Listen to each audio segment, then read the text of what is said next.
شفت الحلقة اللي عملها جو حطاب عن الزومبي دراج اللي عملها بأمريكا وبكندا؟ فنتي فولدين.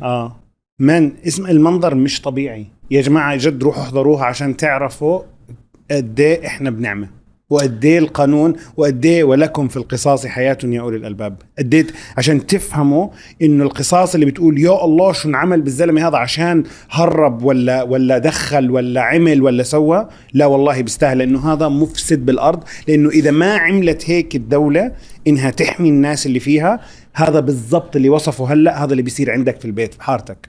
تخيل أنت لما أسرتك أولادك بناتك عيلتك خواتك امك ابوك ينزلوا بدهم يعيشوا في بيئة قذرة زي اللي وصفها قبل شوي وسام. بس تخيل. بس الفكرة ان هم دايما بيعملونا ان هم العالم الاول واحنا عالم الاول. مين يا زلمه العالم الاول؟ مين يا عم بلاش دبي وبلاش الامارات، دي بلد صغيره. تعال نشوف مصر احسن بكتير مليون مرة. احضر جو حطاب، هو من تحت بيعمل لوك اللي هو جلوتس لوك وظهره وكل جسمه بيقل. أنا شفت واحد مع جو حطاب صوره، حكى له أنا بطل عندي مكان في جسمي أخذ الإبرة، كل جسمه متعفن الله لا يبلانا، فبياخدها في إجره من هون. شفتها؟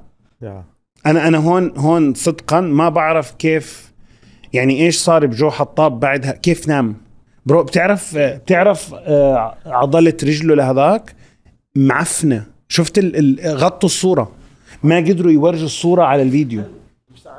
بعدين أنا بدي أفهم عن جد، بدي أفهم شغلة، كيف بيحكوا عن حقوق الإنسان يا سيدي ما بيطبقوا حقوق الإنسان خارج بلدانهم، كيف ما بيطبقوا جوا بلدانهم؟ كيف بتركوهم هيك؟ ما بعرف يعني مش شايفين هم